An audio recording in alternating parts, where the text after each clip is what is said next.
아침을 여는 뉴스7 6월 1일 오늘의 주요 소식입니다. 퇴직연금이나 개인종합자산관리 계좌에 가입하기 위해 주로 은행이나 보험사를 찾았던 고객들이 최근 들어 증권사로 발길을 돌리고 있습니다. 지난해 증권사 14곳의 IRP 적립금은 7조 5,446억 원으로 2019년 말 5조 773억 원보다 48% 증가했습니다. 반면 지난해 보험업권 IRP 수입보험료는 4조 7,211억 원으로 전년 동기 5조 7,048억 원 대비 9,837억 원 감소했습니다. 증권사 계좌는 가입자가 직접 주식에 투자해 고수익을 얻을 수 있고 연금으로 수령하면 절세 효과도 기대할 수 있기 때문입니다. 하반기에는 중소형 증권사들도 차례로 중개형 ISA 상품을 선보일 예정입니다. 증시가 활황세를 보이고 있어 당분간 증권사로의 머니무브가 지속될 것으로 예상됩니다. 그만큼 수익성도 극대화돼야 안정적 노후를 준비할 수 있겠죠. 대한항공이 아시아나항공의 인수 합병을 위한 작업이 순항하고 있습니다. 대한항공은 최근 필수 신고국가인 태국 경쟁당국으로부터 기업결합심의 종료를 알리는 통보를 받았다고 밝혔습니다. 태국 경쟁당국은 이번 양사간 기업결합심사에 대해 사전 신고가 필요치 않다는 의견을 전달했기 때문입니다. 이번 승인은 지난 2월 터키에 이은 두 번째 기업결합 승인입니다. 대한항공은 아시아나항공을 인수 합병하기 위해 지난 1월 14일 9개 필수 신고국가 경쟁당국에 기업결합 신고를 진행했습니다. 터키와 태국 경쟁당국의 승인을 받은 데 이어 우리나라, 미국, EU, 중국, 일본 등 필수 신고국가 경쟁당국도 무난하게 승인을 받아 항공사업 구조조정이 잘 마무리되길 바랍니다. 하나금융그룹의 인천 청라국제도시 이전 사업에 가속이 붙었습니다. 총 3단계로 구상한 하나드림타운 조성의 마지막 단계로 5,600억 원 규모의 그룹 본사 신축이 설계 중인 가운데 관할 지방자치단체인 인천광역시를 포함해 이종산업, 기업들과 협업도 한창입니다. 하나금융 청라그룹 HQ 착공 시기는 올해 8월로 영동 사옥과 투트랙 체제가 아닌 유일 본사 개념이 될 것으로 전망됩니다. 하나금융은 본사 이전 목적에 대해 한마디로 협업이라고 강조합니다.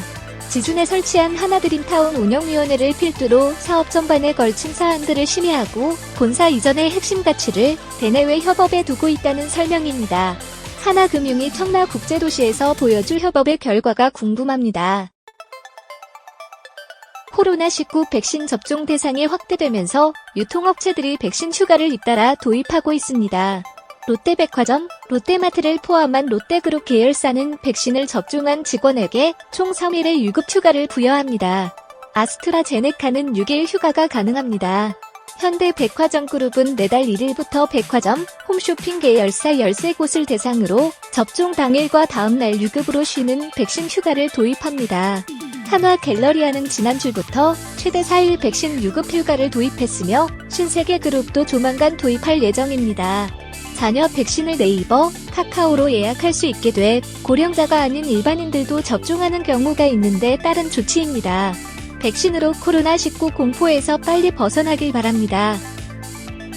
KT가 ICT 업계 최초로 ESG 채권 발행에 나섭니다. KT는 6월 10일 1,200억 원 규모의 ESG 채권을 발행할 예정입니다. 신용등급 AAA인 KT는 만기 3년 및 5년 ESG 채권 외에도 10년 만기 일반 회사채를 합쳐 최대 3,000억 원 규모로 발행할 예정입니다. 이를 위한 기관 투자자 대상 수요 예측은 6월 3일 실시할 예정이며 수요 예측 결과에 따라 최종 발행 금액이 변동될 수 있습니다. KT ESG 채권은 친환경 사업을 위한 녹색 채권과 사회가치 창출 사업을 위한 사회적 채권의 혼합형 채권인 지속가능 채권으로 발행할 예정입니다.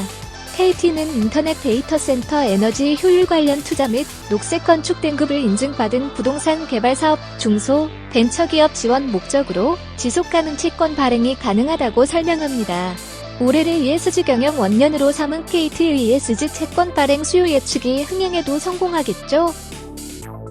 강호성 CJ E&M 대표이사는 향후 5년간 5조 원을 콘텐츠 제작에 투자해 국내 기업을 넘어 세계적인 종합 콘텐츠 기업으로 나아가겠다는 비전을 밝혔습니다. 강 대표는 CJ E&M은 국내 1위 콘텐츠 기업 지위에 안주하지 않겠다. 지금 콘텐츠 시장은 국가 간 장벽이 허물어진 글로벌 시장이다. CJ ENM은 글로벌 토탈 엔터테인먼트 기업으로 거듭나겠다. 고객과 소통하며 다양한 고객의 니즈를 충족시켜 나가겠다고 포부를 드러냈습니다. 특히 이번 투자를 통해 이른바 K컬처 콘텐츠가 세계 각지 외국인들 일상 속에 자연스럽게 뿌리내리도록 하겠다는 목표입니다. CJ ENM은 콘텐츠 제작 역량 강화를 위해 경기 파주의 단일 규모로 국내 최대인 6만 5천 평 규모의 콘텐츠 스튜디오를 만들었고 최첨단 공연장 아레나를 포함한 테마파크 라이브 시티도 건설 중입니다. CJ ENM의 도전을 응원합니다. 신임 금융감독원장 후보군에 교수 출신 학자들이 몰망에 오른 가운데 금감원 노조가 날선 비판을 쏟아내고 있습니다. 금감원 노조는 지난 7일 퇴임한 윤석헌 전 원장과 교수 출신 금감원 고위 임원들에 대해 문 대통령의 비관료 원장 실험이었다며 실험은 처참한 실패로 끝났다고 비난했습니다. 교수 출신 원장, 부원장들의 막무가내식 일처리와 권역별 나눠 먹기로 금감원은 심각한 후유증을 앓고 있다며 교수 출신 원장, 부원장 선임으로 인사청사가 불거져 직원 간 갈등이 높아졌다고 주장합니다. 노조는 내부 출신 원장이 배출될 수 있는 토양 마련이 필요하다고 강조합니다. 과연 차기 금감원장은 차질 없이 취임해 조직을 안정시킬 수 있을까요?